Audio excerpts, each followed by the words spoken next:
Good afternoon, YouTube. Welcome to Fairy Face Productions. So today we're going to be replacing the stator cover on my Beta 390 RRS. So this is pretty much a standard thing through the Beta 390 RRS line up to 2019. So this should be pretty straightforward, pretty easy, and a huge shout out to Tim at Beta USA, who was kind enough to send me over one of their used racing team's stator covers. So still in good shape. They just offered to send me over one since we've done a lot of work with reviews and whatnot. So I really appreciate that. That's huge to me. Beta really goes out of the way to take care of their customers. So that's awesome. All right, Taylor, you gonna do the rest for me? That'd be great. Everybody say hello to my 2.5-year-old Tamascan wolf dog. Anyways, today, so I'll just go over the parts and some of the tools that you're going to need to go ahead and get this cover replaced.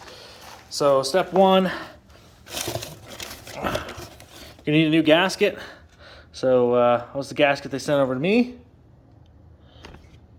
And on these gaskets, important thing to remember is red face out. Also, stator cover itself. So, a nice thing about Beta is they provide all of their service manuals for free. So if you want to do a once over and check out Beta's website for downloading their service manual, I highly recommend it. Their service manuals aren't perfect, but they're definitely a great guide. In the Beta's manual, their 4-stroke manual, you're basically going to be looking for a page 107 is going to be going over the stator, putting that back on and together. It is pretty simple. Also, a good buddy of mine, Meeker Extreme, go check his channel out. He has a great video on replacing this cover as well. And as for tools, basically, all you're going to need is an 8mm socket and or wrench. We're going to be taking this. Of course, the shift lever is going to gotta come off, and then the case itself. And I'm probably going to try to clean up around here because it's pretty dirty. And sadly, I don't have a power washer. And, well, the seal's breached anyway. But we're going to try to clean it up before I pull the cover off. All right, so your first step is going to be taking this shift lever off. Shouldn't be too terrible. It's pretty tight in here. You'll need an 8mm wrench. Ugh.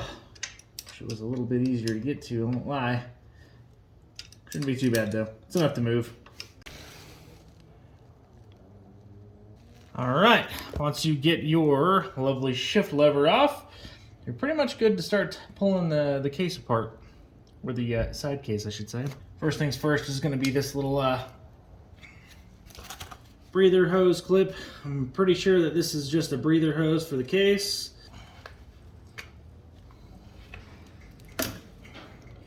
Slides out there, not too bad at all. Go ahead and pop open the oil cap because I think I'm gonna have to save this for the next one.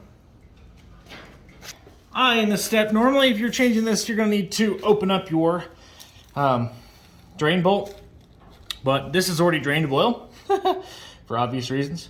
Now I will remove these in the order that they come out. The only one that's not a perfect match is the one at the bottom that I tried to replace. I've got an OEM bolt in the box, so I'm going to throw that in there. I believe this top center one here has a copper washer, and that's where that's supposed to go, and I think that's the only differentiating bolt that we got.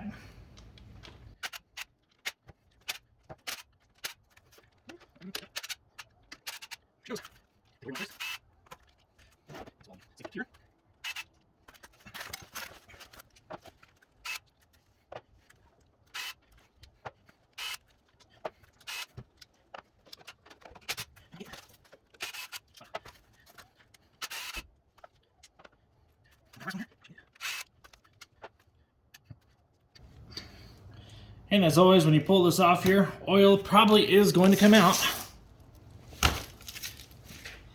So have a catch can ready or whatever else.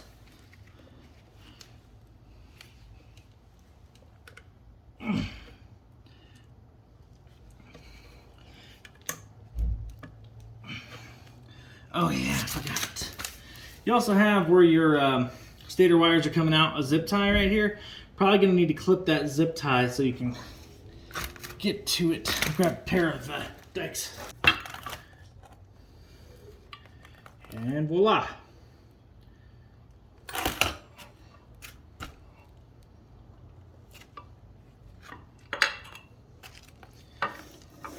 There's the stator. Looks pretty nice. Some dripping oil all over. So overall, it's not too bad to get off. Highly recommend trying to use, if you've got some plastic pry tools. Sadly, I don't have any here with me. So I was just real careful with a screwdriver. I made sure the seal side was against the metal so it kind of protected it. But it really truthfully did not need much prying, or it didn't need prying at all. It just needed to be pushed a little bit with the screwdriver. So I think what happened when I hit this was I actually damaged the gasket itself, is why it was leaking. In fact, I think if this was RTV'd with the seal, it probably wouldn't have leaked. So I think we're going to try to use a little bit of RTV around the next new one and hope for the best. All right, so for the next part, we're going to need a 4mm hex key.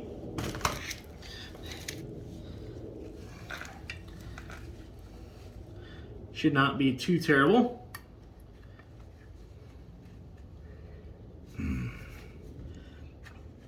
Nope, it wasn't too bad. So these probably do have thread locker on them. I know the service manual calls for putting thread locker on these.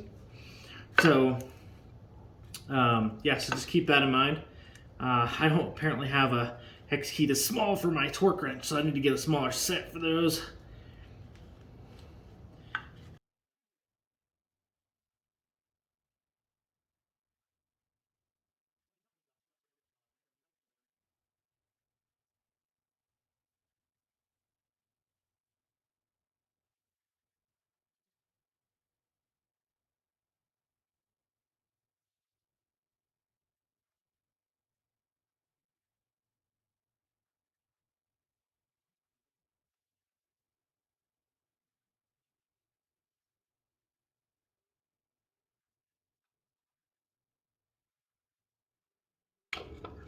This clip at the top just pulls straight up, very easy. And then the rubber piece will pop right out, and then your stator will come right out of there. All right.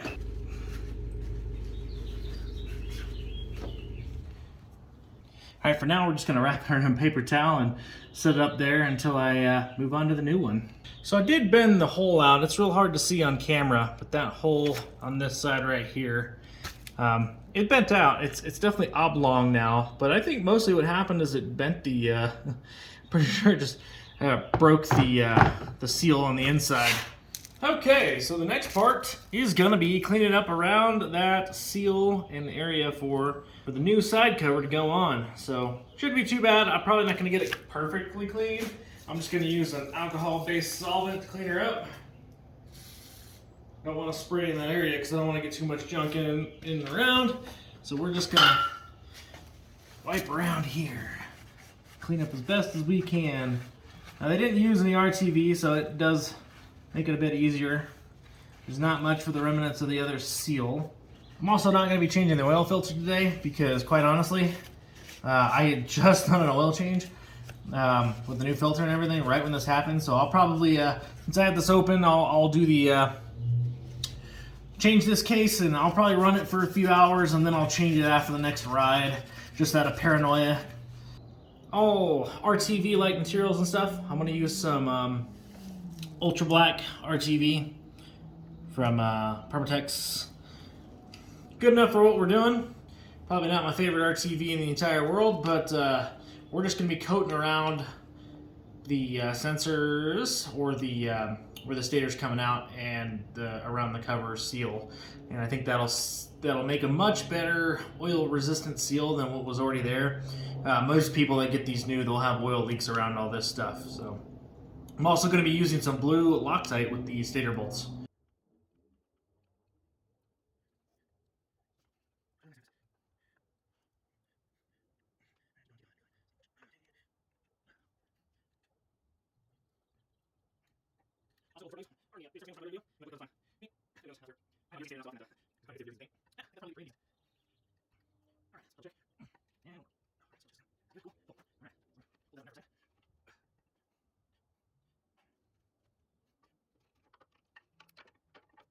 So the silicone, I'm just lightly putting it around the new seal. Like just barely dabbing it.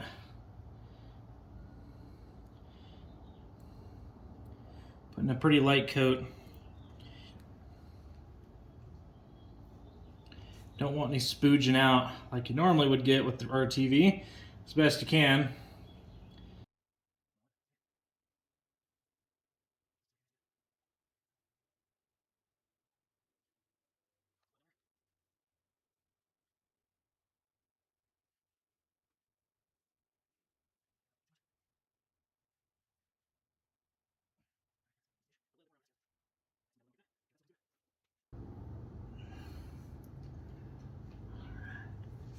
These are the posts.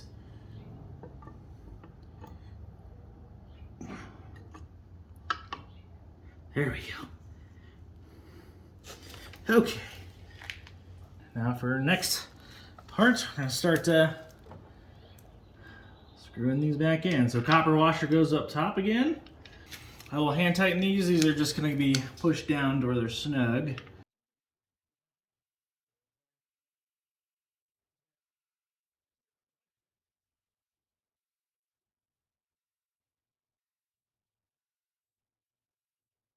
Cool. Now we'll check them by hand.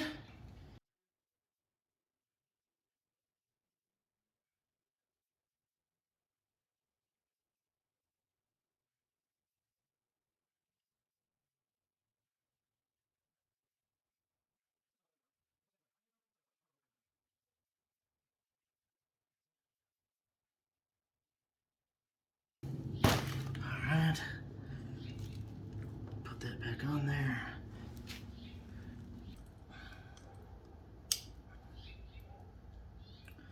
There we go.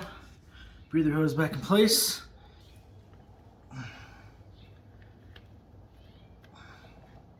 All right, guys. So finishing up the lovely little job here.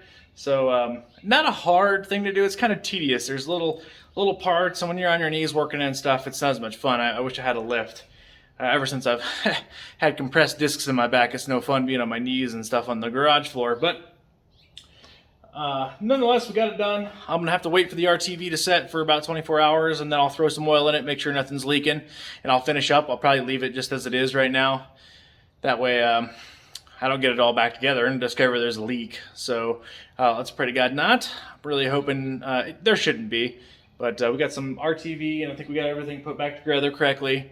And yeah, I'm pretty excited for to be back on the beta and get you guys some more riding footage and stuff. Huge shout out to the dog back there, because she's been sitting there real patiently for like 2 hours of me cursing at this thing. So thanks, guys.